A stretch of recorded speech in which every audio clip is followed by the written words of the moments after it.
Hora de conversar com o Felipe Kili. O Kili tem informações adicionais exatamente a respeito desse bombardeio desastrado.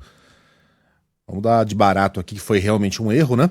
Que matou crianças que esperavam por água. Não consigo imaginar nada mais cruel do que você matar com um bombardeio crianças desesperadas por água. Kili, bom dia para você.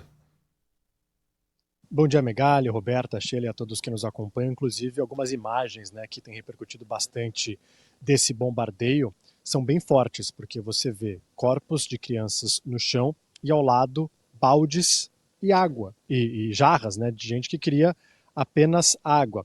E o governo de Israel diz que vai investigar, mas já aconteceram tantos outros bombardeios que Israel é acusado de matar civis, que diz que vai investigar, mas no fundo nada acontece. E a gente vê também que o tom da comunidade europeia e internacional tem subido cada vez mais, só que, de fato, estão faltando ações mais concretas.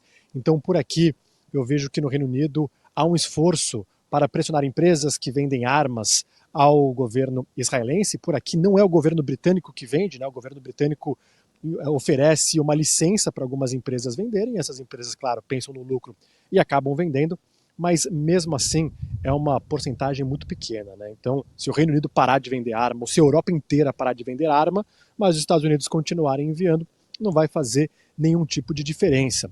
E na semana passada, o The New York Times fez uma reportagem sobre algo que a gente já tem falado bastante aqui, que já é de conhecimento, mas trouxe uma reportagem bem embasada, com informações oficiais, falando que Benjamin Netanyahu teve o interesse, né, em prolongar essa guerra com Hamas para se manter no poder.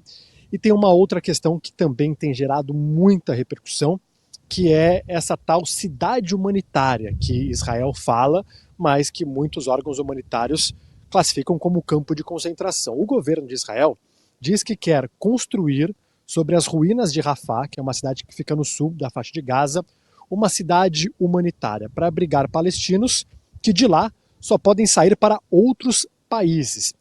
E segundo a própria imprensa israelense, o Benjamin Netanyahu pediu um plano para o exército. O exército falou: olha, a gente precisa de pelo menos um ano e cerca de 10 a 15 bilhões de dólares para criar isso que você chama de cidade humanitária, mas alguns órgãos falam em campo de concentração. E o Netanyahu teria ficado muito bravo. Falou: eu quero algo mais barato, mais eficiente e que seja entregue de forma mais rápida. E é claro que até a oposição de Israel entende que se isso acontecer vai ser impossível você tirar essa imagem da história de Israel. Como a gente fala de tantas outras atrocidades que aconteceram ao longo da história, a gente não consegue muitas vezes separar. Até mesmo políticos israelenses falam: a gente nunca vai conseguir separar da história de Israel a criação dessa cidade lá para acolher palestinos. Isso vai ser algo horrível. Então existe muita pressão internacional.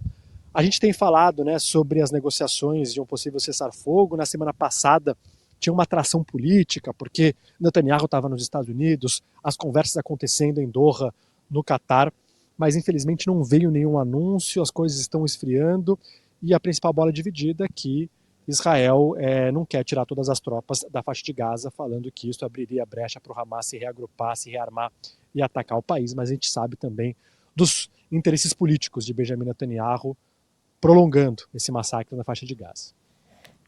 Não é o melhor cenário do mundo aquele em que o senhor da guerra, o principal senhor da guerra, tem interesse em que a guerra não acabe jamais, né? Mas é exatamente isso que está acontecendo.